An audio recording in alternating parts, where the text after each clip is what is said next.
한 소형 비행기가 비행 중에 엔진 고장이 나가지고 이제 추락 직전의 상황에 처하게 되어졌습니다.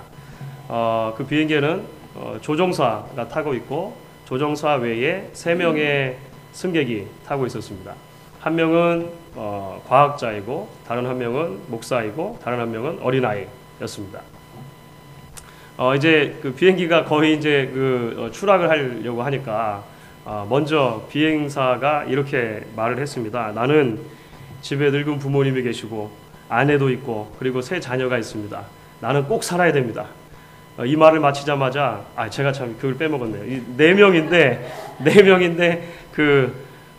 낙하산이 3개밖에 안 남아 있었습니다. 그런데 하여간 이제 그렇게 해가지고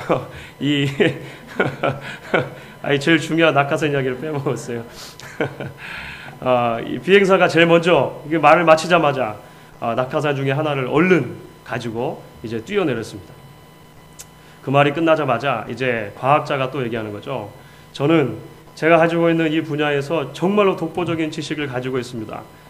제가 지금 죽는다면 이 세상에 얼마나 큰 손해가 될지 모르겠습니다. 세상도 그걸 원하지 않을 거예요. 그래서 저는 살아야겠습니다. 라고 말을 마치자마자 이제 또 둘 중에 하나 이 낙하산을 얼른 가지고 뛰어내려 버렸습니다. 이제 낙하산은 하나 남고 이제 2명이 남은 거죠. 그래서 목사님이 아이에게 이렇게 말을 하는 것이죠. 낙하산을 건네면서 너는 나이가 어리고 앞으로 날이 창창하니 네가 살도록 하여라. 나는 이제 주님을 뵈러 천국에 가겠다. 너는 그 대신 앞으로 이제 주의 일을 많이 하도록 해라. 뭐 이렇게 이제 이야기를 하면서 아이에게 줬다는 것입니다. 그랬더니 그 아이가 이제 목사님을 바라보면서 빙그레 웃더니 이렇게 이야기를 하는 것이죠. 목사님, 사실 우리가 둘 다 살 수 있습니다. 방금 전에 그 과학자가 가지고 뛰어내린 것이 실은 제 배낭이었습니다.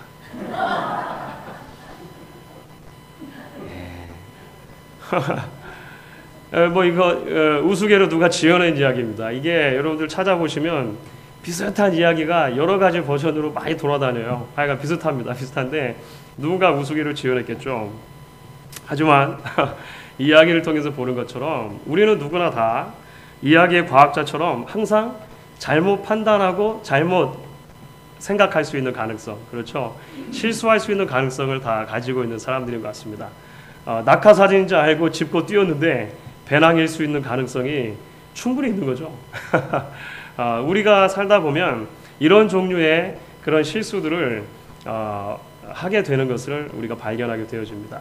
사실은 이스라엘 백성들이 우리가 지난주에 살펴본 말씀, 지난 시간에 살펴본 말씀 가운데 이스라엘 백성들이 범한 실수도 사실은 비슷한 것이었습니다. 그렇죠? 사실은 가까이에 있는 기브온 족속임에도 불구하고 그들이 행색을 초라하게 하는 사신들을 보냈을 때 그것을 눈으로 보고 또 그들이 가지고 온 빵을 맛보고 나서 자신들의 감각만을 의지한 다음에 이들이 정말로 멀리서 왔는가 보다 하고 실수해서 속아 넘어가서 이제 그들과 평화의 조약을 맺어버리게 된 것이죠. 결국 그들은 그 실수를 통해서 하나님의 말씀을 어기게 된 것입니다. 그렇죠? 오늘 이제 우리가 함께 읽은 말씀은 그 이스라엘 백성들의 실수 이후에 이제 이스라엘 백성들이 정말로 자신들이 잘못했구나 하는 것이 깨달아지는 이제 사건입니다. 그렇죠? 일의 정체가 이제 탄로가 나는 순간이죠. 그리고 나서 그 이후에 어떻게 그 사건에 대한 후속 조치가 되어지고 있는가, 이런 이야기들이 오늘 본문 가운데 이제 나타나고 있습니다. 우리가 계속해서 말씀을 중심으로 해서 이제 어떻게 이 사건의 추이가 진행이 되는지 조금 더 살펴보도록 하겠습니다. 먼저 기브온의 정체가 이제 드러나게 되어집니다.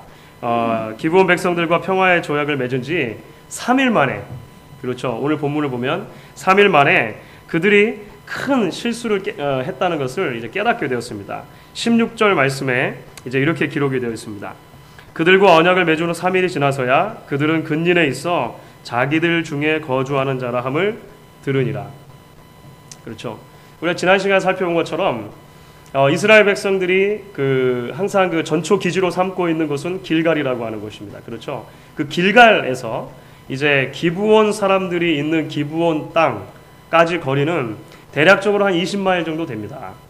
그러니까 아주 먼 거리가 아니죠. 사실은 가까운 거리에 있는 것입니다.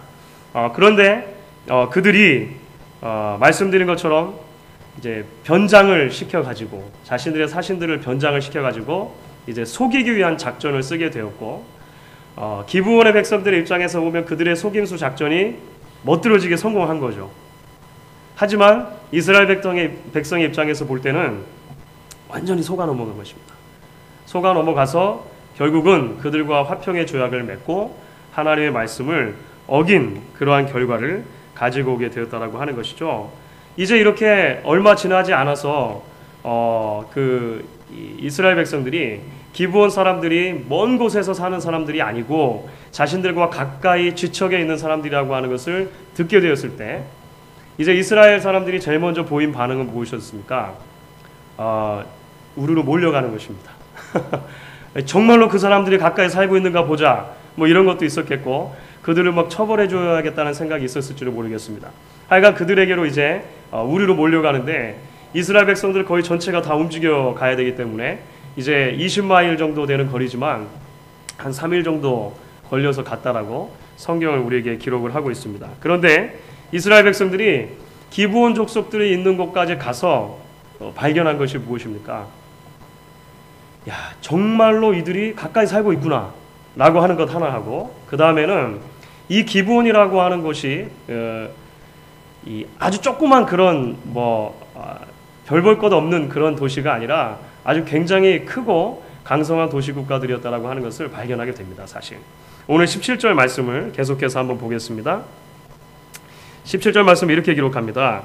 이스라엘 자손이 진행하여 제3일에 그들의 여러 성읍에 이르렀으니 그 성읍은 기브온과 그비라와 브에롯과 기럇 여아림이라.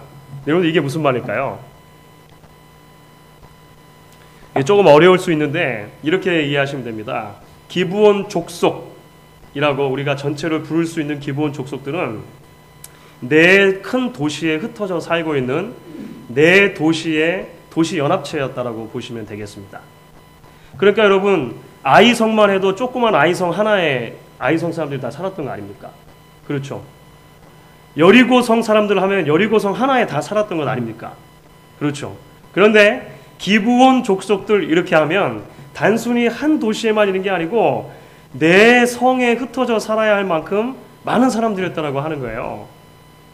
그리고 그 성들이 함께 연합을 해가지고 이렇게 연합 도시 국가 체제 같은 것을 이루고 있었습니다. 물론 왕은 없었어요. 왕은 없었지만 각 도시의 수장들이 함께 이렇게 있었습니다. 이것은 블레셋이라고 하는 나라에서도 충분히 볼 수 있는 예입니다. 블레셋도 5개의 그 도시 국가의 연합체로 이루어져 있었거든요. 그것은 나중에 또 이야기할 기회가 있을 것입니다.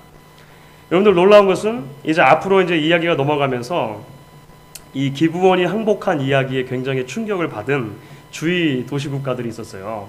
그들이 어떻게 이 일에 대해서 증언을 하는가 한참 재밌습니다. 이 다음 장을 넘어가시면은요, 여호수아 10장 1절과 2절입니다. 여러분들 같이 한번 읽어볼까요? 여호수아 10장, 성경 바로 옆에 있으니까요. 여호수아 10장 1절과 2절을 읽습니다. 여호수아가 아이를 취하여 진멸하되 여리고와 그 왕에게 행한 것 같이 아이와 그 왕에게 행한 것과 또 기브온 거민이 이스라엘과 화친하여 그 중에 있다함을 예루살렘 왕 아도니세덱이 듣고 크게 두려워하였으니 이는 기브온은 왕도와 같은 큰 성임이요 아이보다 크고 그 사람들은 다 강함이라. 기브온의 항복 소식을 듣고 주위에 있는 도시국가들이 더 놀랐습니다. 물론 이것을 우리가 이제 다음 시간에 살펴보게 될 것인데요. 놀란 이유가 있었죠. 그것이 무엇이냐면, 아니 어떻게 기브온이 항복을 할 수가 있었을까라고 하는 의구심이었습니다. 기브온이라고 하는 그 도시국가는 마치 왕이 없음에도 불구하고 왕이 다스리는 왕국만큼의 힘을 가진 그런 도시국가였다고 하는 거예요. 그 성읍에 있는 사람들은 전부 다 위대한 장수들처럼 보일 만큼 그렇게 강력한 성읍이었다라고 하는 것입니다. 근데 그들이 이제 이스라엘 백성들과 화친의 조약을 맺었으니까 얼마나 긴장을 많이 했겠습니까? 하여간 이스라엘 백성들이 이제 눈으로 가서 확인한 것이 바로 그것이었다는 것이죠. 아, 지척에 살고 있구나. 그리고 이 사람들이 보통 사람들이 아니구나 라고 하는 것을 깨달은 것입니다. 이때 이제 이스라엘 여러 백성들이 이제 보여준 반응이 있습니다. 그것이 무엇인가 하면 조약에 1차적인 책임이 있다라고 생각되는 이스라엘 백성들의 대표들, 족장들이죠. 그 족장들을 향해서 원망하기 시작한 것입니다. 오늘 말씀 가운데 18절에 이렇게 기록을 합니다. 그러나 회중 족장들이 이스라엘 하나님 여호와로 그들에게 맹세한 거로 이스라엘 자손이 그들을 치지 못한지라. 그러므로 회중이 다 족장들을 원망하니.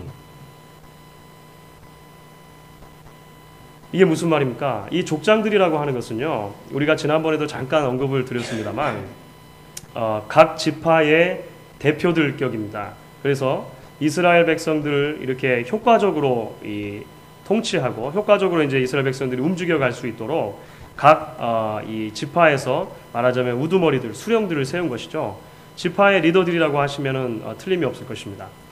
전쟁 시에는 이 지파의 리더들이었던 족장들이 마치 중대장이나 소대장 같이 그 총사령관인 여호수아를 도와서 전쟁을 수행했습니다. 국가적인 어떤 큰 일을 결정할 때가 오면 이 족장들이 모여서 최고의 의사 결정 기구를 만드는 거예요. 그러니까 족장들의 역할이 굉장히 중요했겠죠. 지금 이제 이스라엘이라고 하는 나라가 이제 기브온이라고 하는 나라와 또는 그 도시 국가들과 계약을 맺을 때, 그 조약을 맺을 때 백성들이 다 어른 60만 명, 200만 명, 300만 명 되는 백성들이 다 나와서 다수결로 이렇게 하진 않았을 것 아닙니까? 그렇죠. 족장들이 이 계약을 체결하는 것을 이제 주도해서 여호수아와 함께 했다는 것입니다. 이스라엘 백성들이 지금 무엇을 하고 있는 것이냐면 족장들에게 원망을 하는 것이죠. 왜 성급하게 이 일을 처리해서 우리로 하여금 이런 큰 어려움에 빠지게 됐는가? 왜 기브온 백성들과 조약을 맺는 그런 우를 범했느냐라고 묻고 있는 것입니다. 백성들은 자신들을 대표하는 리더들의 치명적인 실수를 지적해주고 있는 것이죠. 그런데 이러한 백성들을 향한 리더들의 반응이 무엇이었습니까? 이런 이 백성들의 원망을 듣고 그 리더들의 반응이 무엇이었는가? 저는 그것이 참 중요하다고 생각합니다. 그것은 무엇이었냐면 놀랍게도 자신들의 실수를 겸허하게 인정하고 현실적인 대안을 찾는 것이었습니다. 여러분들 오늘 19절 말씀을 보면 이제 이렇게 나옵니다. 우리 같이 한번 읽어볼까요? 19절입니다. 모든 족장이 온 회중에게 이르되 우리가 이스라엘 하나님 여호와로 그들에게 맹세하였은즉 이제 그들을 건드리지 못하니라. 사실 우리말 번역에 이렇게 확 드러나지 않는데요. 19절에 가장 첫 그 족장들이 이야기한 대사의 가장 첫 단어는 무엇이냐면 바로 우리가라고 하는 그 바로 우리라고 하는 것이 강조되어 있습니다. 이게 무슨 말입니까? 그래, 맞습니다. 우리가 그 조약을 체결한 조약의 당사자들인 것이 맞습니다. 이렇게 고백하는 거예요. 이게 굉장히 놀라운 것이죠. 사실 대개의 경우에 있어서 지파의 족장들은 자연스럽게 그 지파에서 비교적 나이가 많은 사람들이 하게 되었을 것입니다. 그래서 구약성경에서 조금 이게 모호한데요. 어떤 경우에는 장로들이라고 부르기도 하고 족장들이라고 부르기도 하고 리더들이라고 부르기도 합니다. 이게 때에 따라서는 물론 다른 그룹을 이야기할 수도 있지만 어떤 부분에서는 상당히 겹치는 부분도 많다라고 그렇게 생각이 들어요. 그러니까 대개의 경우에 있어서 그 연로하고 경륜이 있는 사람들이 족장이 되는 것이죠. 그들이 잘못했고 그들의 잘못이 지금 드러난 것입니다. 그 잘못에 대해서 많은 이스라엘 회중들은요 원망하고 있는 것이에요. 잘못했다라고 지적하고 있는 것입니다. 그때 족장들, 이스라엘 리더들은 맞습니다. 우리가 이 계약을 맺은 것이 맞습니다라고 지금 이야기를 하고 있는 것입니다. 저는 족장들의 이 첫 반응이 굉장히 귀하다고 생각을 합니다. 여러분 어떠한 단체이건 간에 리더들은 때로 많은 사람들을 대표해야 하기도 하고 전체를 대신해서 어떤 의사결정을 내리기도 해야 하고 그렇기 때문에 어떠한 의사결정이 내려졌을 때 더 많은 책임을 지는 자리에 있게 되어집니다. 그렇죠. 그래서 국가도 마찬가지고 어느 단체도 마찬가지고 교회도 예외는 아닐 것입니다. 분명한 것은 그 리더들도 실수할 수 있는 가능성이 있는 사람들이라고 하는 거예요. 분명히 낙하산이라고 생각하고 들고 뛰었는데 아무것도 아닌 배낭일 수 있다는 것입니다. 그렇죠? 그런 실수의 가능성은 누구에게 있다라고 하는 것이죠. 목사를 비롯해서 리더의 자리에, 대표의 자리에 세워진 분들도 얼마든지 실수할 수 있는 가능성이 있다라고 하는 것입니다. 물론 리더들에게는 성령의 움직이심에 민감하고 하나님의 말씀을 주의 깊게 묵상하면서 섬김의 리더십을 가지고 교회의 이런저런 일들을 결정하고자 하는 그런 열정과 갈망과 몸부림이 요구될 것입니다. 그렇죠. 당연한 것입니다. 그러나 그럼에도 불구하고 우리는 연약한 사람들이기 때문에 실수할 수 있는 가능성이 있다라고 하는 것입니다. 얼마든지 잘못된 결정을 내릴 수 있고요. 얼마든지 뻔한 속임수에 속아 넘어갈 수 있습니다. 그래서 교회에 전체적으로 볼 때 해를 끼치는 그런 결정을 내릴 가능성도 있을지 모르겠습니다. 인간적인 분노나 화를 참지 못하고 터뜨려 버림으로 우리의 인격의 바닥에 드러나는 순간이 올 수도 있다고 하는 것입니다. 그러면 성도들은 리더들을 원망할 수 있겠죠? 원망할 수 있습니까? 없습니까? 원망도 하면 안 됩니다. 이렇게 하면 제가 볼 땐 성경적이지 않은 것 같아요. 원망할 수 있죠. 저는 어쩌면 이러한 상황에서 회중이 원망하는 것은 어쩌면 당연한 권리라고 생각합니다. 리더에게 리더로서 제대로 된 역할을 기대하는 것, 그리고 그 기대가 충족되지 못했을 때 무엇인가 잘못이 발견이 되었을 때 그것을 지적하고 드러내는 것 당연한 것 아니겠습니까? 여러분들이 가지고 있는 전화기에 제대로 된 기능을 다 하지 못하고 어느 날 갑자기 좀 이상해진다면 여러분들 짜증이 안 나시겠습니까?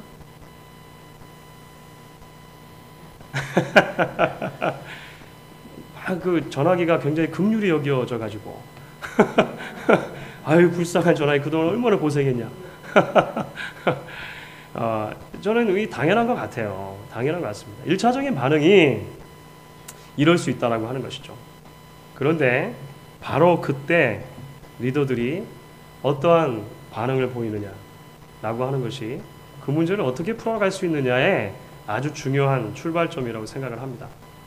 이스라엘 백성들에게 있어서 리더들은 잘못을 시인하는 것으로 먼저 출발을 했습니다.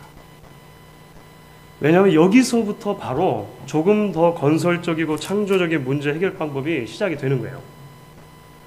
이스라엘 족장들처럼 리더들이 자신들의 실수나 과오에 대해서 변명하거나 감추려 하지 않고 스스로 먼저 책임을 지려고 하는 자세가 중요하다라고 하는 것입니다. 만약에 이스라엘 족장들이 변명했다면, 그렇죠, 책임을 누군가에 떠넘기려고 했다면, 나아가서 회중 가운데 연약한 한 사람을 지목하고 그 사람 뒤에 숨어서 자신들의 잘못을 덮으려고만 했다면 사실 오늘 이야기에서 전체적으로 진행되어지는 그런 큰 맥락 가운데 하나님의 놀라운 일들은 일어나지 않았을 것이라고 하는 것이죠. 잘못했다라고 말할 수 있는 리더십이 섬김의 리더십입니다. 섬김의 리더십 하니까 거기서 많이 들어본 건데요. 그죠? 네. 그럼 잘못했다라고 말할 수 있는 것은요, 대단히 성숙한 것이죠. 자, 오늘 이제 족장들은 그렇게 자신의 실수를 인정하는 것으로만 멈춰 있지는 않았습니다. 왜냐하면 자신의 실수들을 인정하는 것이 이제 문제 해결의 출발점이긴 하지만 거기에 다는 아니라는 것이죠. 거기서 더 나아가서 이제 족장들이 이제 하는 것은 무엇입니까? 바로 자신들의 명백한 실수가 드러난 그 상황에서 실수를 실수로 인정하고 또 다시 하나님의 말씀을 붙드는 거예요. 다시금 하나님의 말씀을 지금의 현실의 상황 속에 적용하려고 노력하는 것입니다. 그것이 바로 20절과 21절의 말씀 가운데 드러나 있는 거예요. 이렇게 말합니다. 우리가 그들에게 맹세한 맹약을 인하여 진노가 우리에게 임할까노니 이렇게 행하여 그들을 살리리라 하고 무리에게 이르되 그들을 살리라니 족장들이 그들에게 이른 대로 그들이 온 회중을 위하여 나무 패며 물깃는 자가 되었더라. 이게 사실 좀 이해하기가 어려운 부분인데 이제 설명을 좀 드리도록 하겠습니다.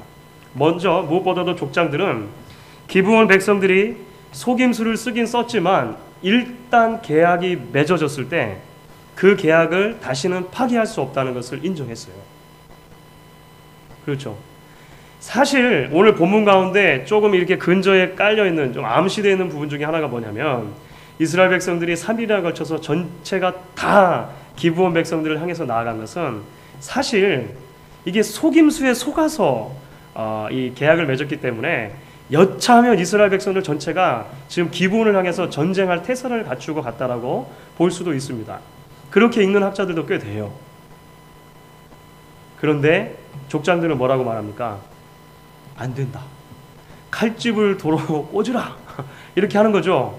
왜냐하면 이 약속이 하나님의 면전에서 하나님의 이름으로 행해진 약속이고 그렇기 때문에 비록 속임수를 써서 실수해서 이 약속을 맺었다 하더라도 이 약속을 다시 파기하고 기브온 백성들을 치는 것은 하나님께서 기뻐하시는 것이 아니다라고 하는 것을 인정한 거예요.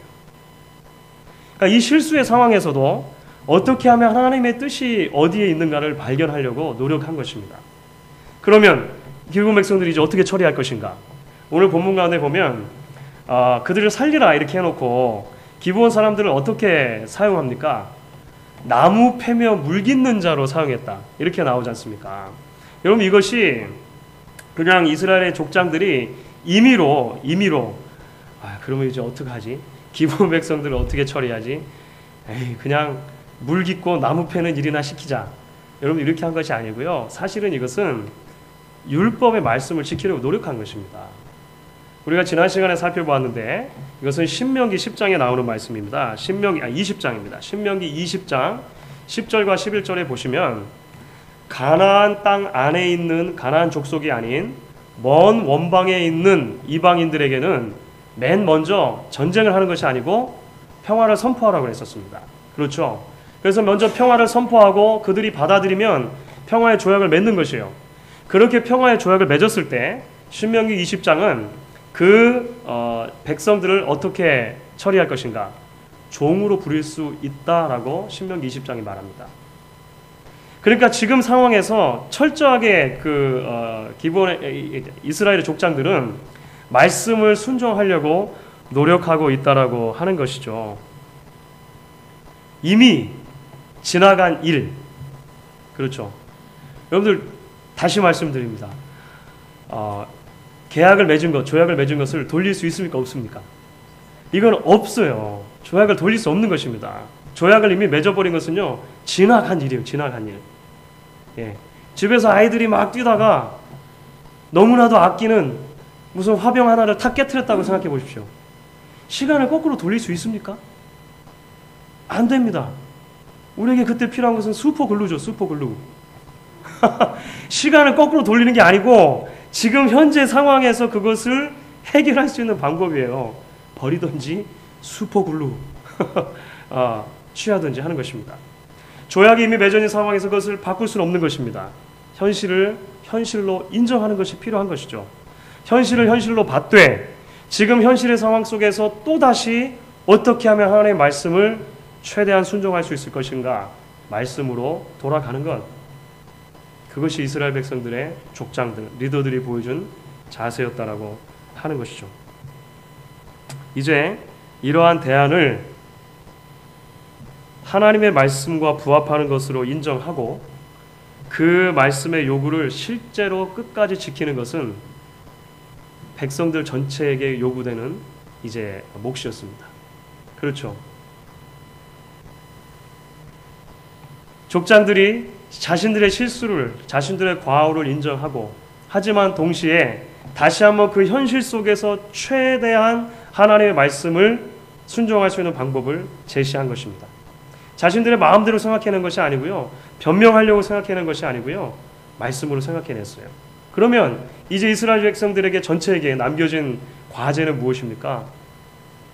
다시 그 리더들을 신뢰하고 그 하나님의 말씀을 하나님의 말씀으로 인정하고 다시 한번 하나님을 위해서 살아가는 것입니다.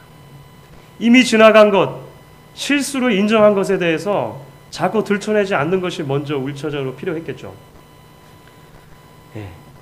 왜냐하면요, 나중에 이제 다음 주에 살펴보시게 될 텐데요.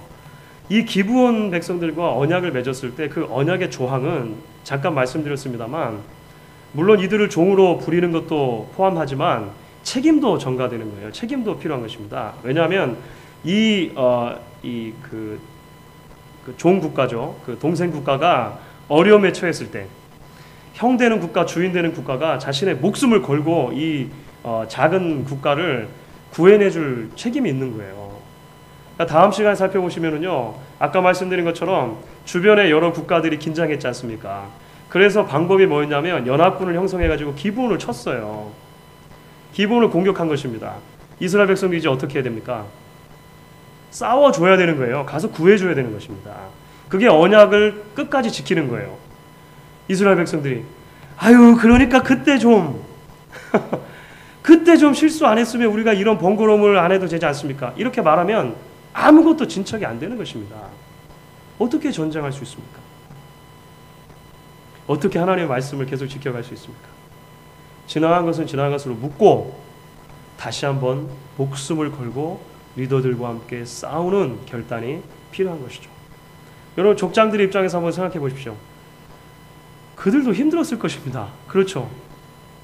자신들의 명예가 침해받고 족장으로서의 리더십이 추락되어지고 더군다나 하나님의 말씀을 이스라엘 백성 전체가 어기는 결과가 왔다는 것이죠. 하지만 자기 자신을 탓하는 것만으로는 아무런 문제가 해결되지 않는다는 것을 알고 있었던 거예요. 그래서 묻을 것은 또 묻고 다시 일어나는 과정이 필요한 것입니다. 저는 이런 공동체에 소망이 있다고 생각을 합니다. 그리고 우리가 그런 공동체가 될 수 있기를 소망을 해봐요. 우리의 구체적인 현실의 이 말씀을 다 적용시키기 좀 힘들 수도 있고 앞으로 어떤 일들이 우리에게 일어날지 알 수 없습니다. 하지만 하나님의 백성들의 모습을 통해서 우리에게 비춰주신 이 말씀을 우리가 함께 붙들 수 있기를 바라는 것입니다. 오늘 이제 조금 더 나아가게 되어지면 이제 말씀의 후반부입니다. 이 후반부는 이 기브온 백성들이 어떤 이제 운명에 처하게 되는가라고 하는 것을 설명을 해줍니다. 특별히 22절부터 27절까지 말씀은요, 여호수아가 이제 기브온 백성들을 불러다가 물론 대표들을 불렀을 것입니다. 그 불러다 놓고 그들을 취조하는 장면이 나옵니다. 한마디로 요약하면 무엇이냐면 왜 그랬느냐, 그렇죠? 왜 속임수를 썼느냐 이렇게 묻는 것입니다. 그렇게 왜 속임수를 썼느냐고 물었을 때 이제 이 기브온의 대표들이 이제 이야기하는 장면이 나옵니다. 바로 24절 말씀입니다. 우리가 24절 말씀은 같이 한번 읽도록 하겠습니다. 같이 읽습니다.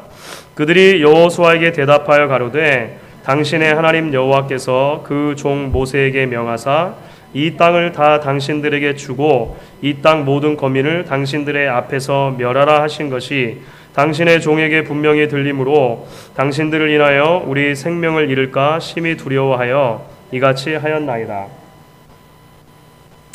여러분, 혹시 이 기브온 백성들의 말하자면 고백이죠. 고백을 들으시면서 여호수아를 이제 이 앞으로 거슬러 올라갔을 때 이전에 나왔던 어떤 고백이 혹시 기억나십니까? 누군가의 고백일 수 있어요. 그렇죠. 감사합니다. 라합. 여러분 기억나십니까? 이게 이제 우리는 벌써 9장까지 왔는데 라합 이야기는 이제 2장이니까 벌써 한참 전 이야기죠. 기억이 가물가물한 것도 당연한 것입니다. 이것도. 예, 그러니까 제가 자꾸 말씀드리면 되는 거죠. 예. 라합의 이야기하고 사실 굉장히 비슷합니다. 왜 이 말씀을 드리냐면요, 분명히 이스라엘 백성들이 기브온 백성들에게 속아 넘어가서 그들과 조약을 맺은 것은 하나님의 말씀을 어떻게 보면 어긴 것이었습니다. 그렇죠? 특별히 가나안의 그 족속들을 다 멸하라고 하신 말씀을 어기게 된 것이죠. 그런데 오늘 본문은 이 기브온 백성들의 그 고백을, 여호수아 앞에서의 고백을 이야기하면서 2장에 나오는 라합의 고백과 굉장히 유사한 방법으로 기록을 하고 있는 것입니다. 우리에게 일부러 라합의 사건을 생각나게 하는 방법으로 이 부분을 기술하고 있다는 것이죠. 그렇다면 라합의 사건이 왜 중요했습니까? 라합의 사건은 이방인임에도 불구하고 이스라엘의 하나님이신 그 여호와를 향한 신앙의 고백을 간직하게 되었을 때 그 한 사람을 통해서 그의 가족이 구원을 받고 이스라엘 백성에 편입되는 역사가 있었다는 것을 보여주는 것이죠. 이방인이라고 하더라도 믿음의 고백을 통해서 하나님의 백성의 일원이 될 수 있다는 것을 라합의 사건이 보여준 것입니다. 그렇다면 오늘 24절에서 이러한 방식으로 기브온 백성들의 고백을 기록한 것은 이방인이었음에도 불구하고 이 기브온 백성들 전체가 놀라운 그 하나님의 섭리 속에서 하나님의 백성의 일원으로 포함되는 사건이었다라고 하는 것을 보여주고 있는 장치로 해석할 수 있습니다. 그래서 무슨 말입니까? 좀 말이 어렵죠.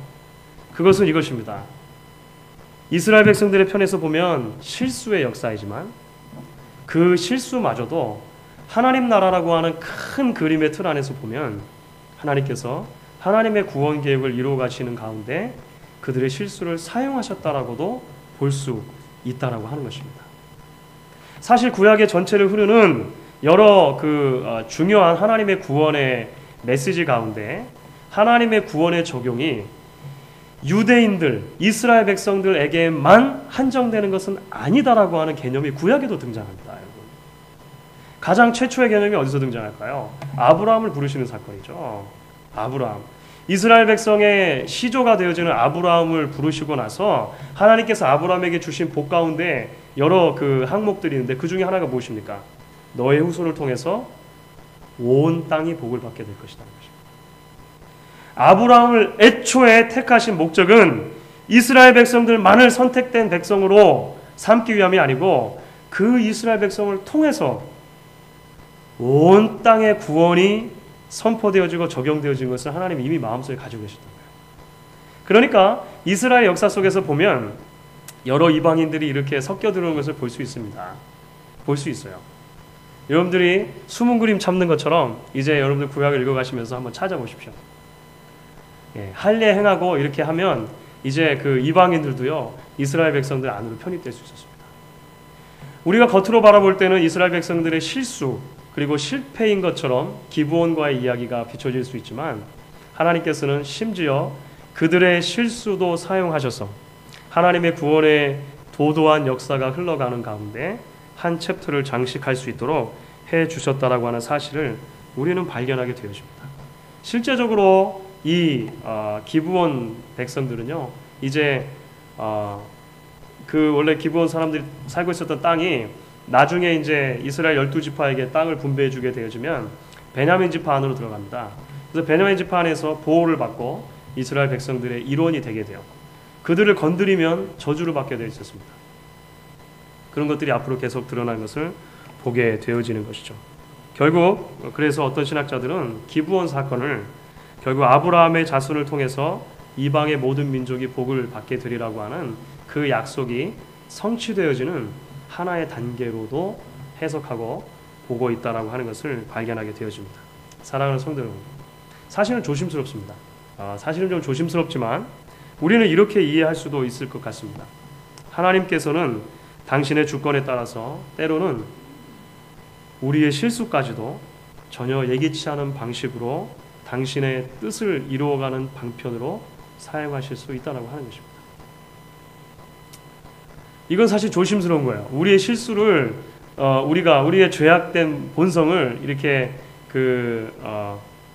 용인하고 그렇죠. 이것을 이렇게 하나님 앞에서 핑계하는 변명하는 것으로 사용될 수 있기 때문에 조금 조심스럽습니다만 우리가 그럼에도 불구하고 하나님의 주권을 믿는다면 우리는 이런 결론에 도달할 수밖에 없을 것입니다. 때로 하나님께서는 우리의 명백한 실수도 사용하셔서 하나님의 뜻을 이루는 도구로 활용하실 수 있다라고 하는 것이죠.